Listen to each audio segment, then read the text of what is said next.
Hi, folks. Another Football Friday night coming up. And, before we even start, we have a producer extraordinaire, Ashley Siebold. Yes, an Indian River legend. She is In a the legend. pool, yeah. She is a big hockey fan. She loves her Devils.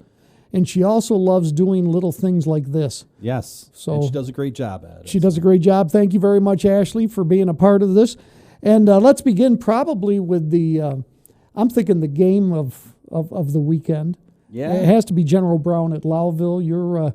Your thoughts about that? Undefeated Lions, by the way. Yeah, and that's going to be kind of a rivalry matchup. And we are in the last week of the regular season in high school football. So a lot of these games are going to determine playoff seedings and where teams, whether they have home games or whether they hit the road. So this is an important game for both teams because General Brown looking to go undefeated in the regular season.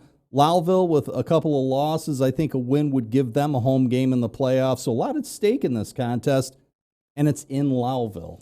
It is in Lowville. The Lions come in ranked fifth in the state, playing great football once again this year. Doug Black doing his magic. And when you say that, I think of Doug Black when I go out and interview him every year. I don't know what we're going to do. Yeah, we're a young team. Well, yeah. Yeah, no, that's true. That is true. It'll be interesting to see what happens. The place will be packed Friday night. Good matchup, and of course we'll have highlights later on Friday night of the game. So, Looking forward to it. Plenty more though to talk about. We've got Indian River at home, coming off a 70-30 win in their last game, and they look like they're going to be impressive come postseason time. And they're playing Syracuse ITC in this one. Division title at stake. Yeah, it'll be interesting to see how that shakes out. I'm thinking the Wolves will play one of their best games. I mean, they seem to rise to the occasion. Great running game, of course, and give some credit. And we should give credit. We've had some running backs that have put up good numbers this year. Line play has been exceptional, and Indian River always has great line play, and it begins in the weight room. Exactly, and they're in the weight room year-round. All the teams that you see successful during the regular season, most of those kids, 12 months out of the year, they're in the weight room in the summer after the season's over with. They play other sports as well, so that's a big part of it, yeah. There are a lot of home games this weekend. Another one is Beaver River hosting Pulaski in Beaver Falls, and Beaver River coming off a loss last week, looking probably to get back on the winning track. It'll be interesting to see what happens. Yeah, 52-20 loss to Cato Meridian. They're 4-4 on the season, so this is a big game for them as far as playoff standings and pairings go for them. It's kind of been an up and down year for the Beavers. They've won a couple games, then they've lost a couple games. So, we'll see how Friday night goes. Watertown High School at home. They haven't played many home games this year. They got the new turf that they laid down, replacing the old turf, and get a chance to be home Friday night, coming off a loss to Auburn. Watertown hoping for good things. They're looking to turn things around. It all started against Carthage, against Carthage, Indian River. Which one was it? Indian River it was. Yep. Yeah. When it was 16-10 in the second quarter, Watertown was trailing Indian River. And then Indian River went on a big run. The following week, Watertown lost big. Last week, they lost big. So they're looking to turn things around. It kind of seems like, they were right on the cusp there with Indian River, and then all of a sudden the script flipped on them. Yeah. And, they're looking to get back on track. Hopefully good things Friday night at home. And once you start losing, it's like a domino effect. It really is. I mean, it's hard to grab that magic back, and they started out great. They really did. 3-1 at one point in the season. They were. They lost that big game at the beginning of the year, the Horseheads, but then won 3 in a row. And things were looking good for Vince Williams' team, and then all of a sudden the wheels came off. Now hopefully they can close out the regular season on a high note on Friday night at home. Carthage on the road Friday night. Is this another Krone Bowl? Oh, it's close. Close. I mean, you didn't go to Oneida. No. But they are playing Oneida on the road Friday night, coming off a loss to New Hartford. New Hartford, I'm sure, is going to be heard from again before the end of sectionals. The chances are, who knows, maybe Carthage will play New Hartford again. I think the 3 teams you're looking at in Class B to go on to the States, Carthage, Indian River, and New Hartford. And I was impressed with New Hartford. They have the total package. They've got a quarterback who can throw. They have a very good running game. And as you just saw there, they have a kicking game as well. Yeah. So, you put all those aspects together, they're solid on offense, defense, and special teams. They're going to be a force to be reckoned with in the postseason. But, Carthage and Indian River will have something to say about that as well.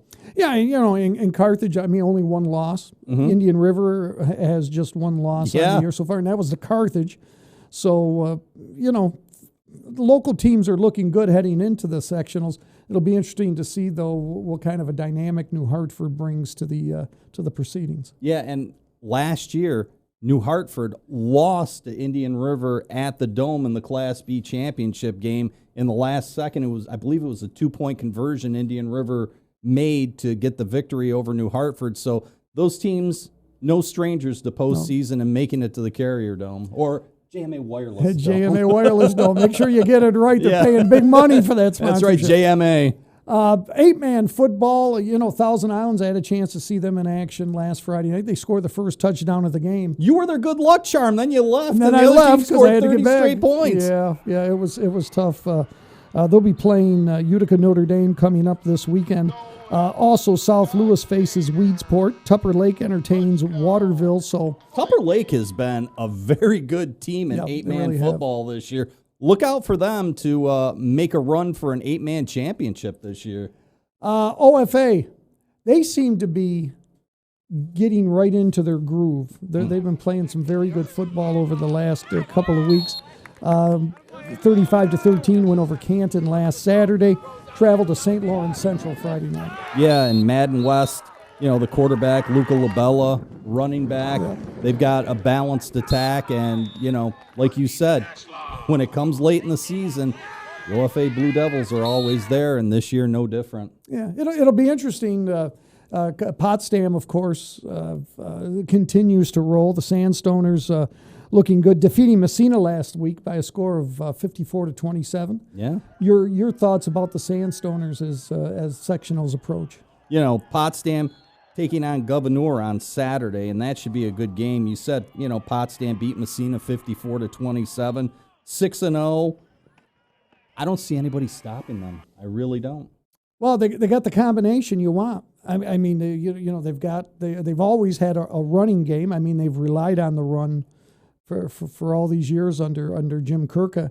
Now they've got the passing with game. Ian Van Wagner. With Ian Van Wagner, the super young kid who's like a sophomore. Who excels in everything. He's a great golfer, great basketball player. Yep. Already holds the scoring record in basketball for Potsdam. So it'll be interesting. So they got that two-headed monster. They will be tough to beat. Yeah. Yep. And then also on Saturday, Canton travels to Saranac Central, and that's a non-league contest. Yep. Let's look at college a little bit. What do you think of St. Lawrence? They've lost 2 in a row. Yeah, I mean they lost last week to Hobart 39-9. Saints 2-4 on the season, losers of 2 straight. Looking to turn things around and looking to get back on track in Liberty League play. Coach Dan Puckhabers had some injuries. Danny Lawther was hurt for a little bit in the beginning of the season, their starting quarterback, and injuries have played a role in that. But talking to him in the offseason as we approach the regular season, one thing he's focused on this year, he's brought in a lot of big guys on the offensive and defensive lines. And as you said a little bit earlier, for high school football, all these teams that have been successful starts with the lines. Dan Puckhaber's trying to do that at St. Lawrence. He's got a lot of young freshmen in this year, a lot of big guys. So, look for the Saints in the next couple of years to start moving up the pecking order in the Liberty League. Okay, I want you to go to your crystal ball. Let's take a look at next week's sectional play. In Section 3, who do you think is going to be home? Indian River, General Brown. General Brown will be home. Carthage? Lowville maybe, depending on... Right. Yeah, and Carthage, yes. Sandy Creek, definitely. Sounds like we're going to be busy next week. Yeah, I think we'll have 5 games. Some of those games may be spread out on Thursday and Friday nights too. Some of them Saturdays because of the officiating. And I talked to Brian Finn, who's the assignment editor for football. Mm-hmm. And I told Brian I would say only good things about the high school officials. They're fantastic. They are. And they had to shuffle some games this week. Sandy Creek's playing Thursday night.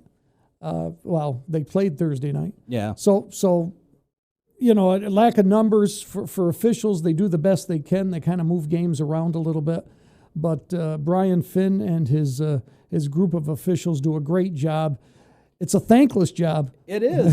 And a couple weeks ago, I was told by one of the officials that the group from Watertown board had to send officials down to Syracuse to help them out with games because they were shorthanded. So it's just it's the numbers game, and a lot of it just has to do with whether or not you just want to take the abuse that officials take. I mean, it's a tough sport to officiate to begin with, and then when you've got people hollering from the stands, I'm not sure if it's a pleasant job, certainly a thankless job. And you know what I've seen over the last 10 years? You've probably seen it too, to where a lot of the officials that, we watched 20, 25 years ago have gotten older and they're getting out of the game because they can't do it anymore. And it hasn't been replenished by a lot of young officials. So that's where the problem lies. Back 25 years ago, they had a plethora of officials for all sports. But like you said, times have changed, They're getting razzed on the field by fans on the sidelines and all. A lot of them are like,